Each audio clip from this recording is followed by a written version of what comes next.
जो जोश और जुनून है उसको देखते हुए मुझे लगता है कि सलूमर की जनता ने इस बार पूरा परिवर्तन करने का ठान लिया है और यह परिवर्तन होना चाहिए, क्योंकि कुदरत भी चाहती है कि यहाँ पर सलूमर के अंदर परिवर्तन होना चाहिए।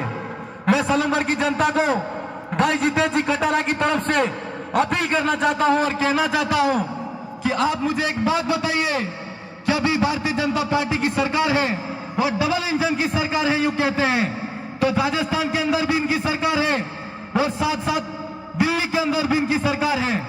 और हमारे यहाँ पर मानगढ़ डैम पर जो शहीद हुए थे हमारे जो पुरखे, उनके इतिहास को खत्म करने की और उनके इतिहास को मिटाने की बात कौन कर रहा है? मुझे आप बताइए कौन कर रहा है?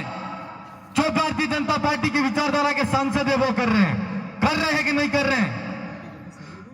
हाल ही हमारे यहाँ पर जब विधानसभा की सदन चली तो आप सबको पता होगा कि हमारे बाबूलाल जी खराड़ी हैं, मंत्री हैं, उनके गृह क्षेत्र के अंदर 10-10, 15-15 हजार के अंदर आदिवासियों के बच्चे बेचे जा रहे हैं।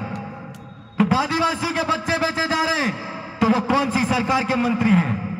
कौन सी सरकार के मंत्री हैं? भारतीय जनता पार्टी के मंत्री हैं कि नहीं है? और राजस्थान के अंदर भारतीय जनता पार्टी की सरकार है कि नहीं है? है ना? और आज एक मौके पर आपने अभी वीडियो देखा होगा और ऑडियो भी देखा है और उस ऑडियो के अंदर एक ऑडियो वायरल हो रहा है कि जहां जहां भारत आदिवासी पार्टी के लोग बढ़ रहे हैं और भारत आदिवासी पार्टी की विचारधारा बढ़ रही है, उन लोगों के घर जला दो और जो लोग अगर रैलियों के अंदर जा रहे हैं उनको लठ मारो। ये कह रहे हैं कि नहीं कह रहे? तो ये भारतीय जनता पार्टी के लोग हैं कि नहीं है? भारतीय जनता पार्टी के लोग हैं। क्या ऐसे लोगों को वोट देना चाहिए जो लोकतंत्र के विरोधी हैं, मानवता के विरोधी हैं? आज हम भारत आदिवासी पार्टी की बात इसलिए करते हैं कि भारत आदिवासी पार्टी मात्र आदिवासी की बात नहीं करती है, सर्व समाज की बात करती है, मानवता की बात करती है, विज्ञान की बात करती है, प्रकृति की बचाने की बात करती है, जल जंगल जमीन की बात करती है। तो हम आपसे कहना चाहते हैं भारत आदिवासी पार्टी को वोट देना चाहिए कि नहीं देना चाहिए? हाथ खड़े करके आश्वासन और विश्वास दो, जीतू भाई कटारा को वोट दोगे। और मैं कहना चाहता हूं कि भारतीय जनता पार्टी के कार्य हमने गिनाए हैं, भारतीय जनता पार्टी की विचारधारा हमने आपको गिनाई है।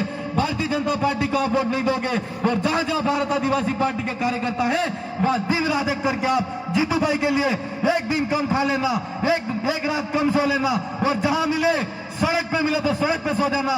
लेकिन हमारी जो विचारधारा है कि हम 3 आदमी विधानसभा के अंदर है तो हम कहते हैं कि 84 के अंदर और सलूमर के अंदर हमको विधायक बना के वहां राजस्थान की सरकार के अंदर सदन के अंदर बिठाओ। जीतू भाई हमारे साथ में कंधा से कंधा मिलाकर लड़ेंगे और राजस्थान की विधानसभा के अंदर यहाँ पर दलित, शोषित, पीड़ित, ST, SC और BC माइनॉरिटी और सर्व समाज की जो कोई भी बात होगी उसको बेबाक तरीके से विधानसभा की सदन के अंदर उठाएंगे। ये हम आपसे कहना चाहते हैं मेरे भाई। आज भारतीय जनता पार्टी की बात आती है, हम कहना चाहते हैं कि भारतीय जनता पार्टी विकास के नाम पर वोट कर रही है। 15 साल के अंदर भारतीय जनता पार्टी के अंदर क्या विकास किया, यह हम भारतीय जनता पार्टी से पूछना चाहते हैं। 15 साल के अंदर इस भारतीय जनता पार्टी की जहां जहां जिस राज्य के अंदर सरकार रही वहां पर कितने आदिवासियों को विस्थापित किया, किन आदिवासियों को विस्थापन करके कहां भेज दिया और किन आदिवासियों को वहां पर उन्होंने मरवा दिया, यह हम उनको पूछना चाहते हैं। और हमको कहते हैं कि हम तो इनके साथ में हैं।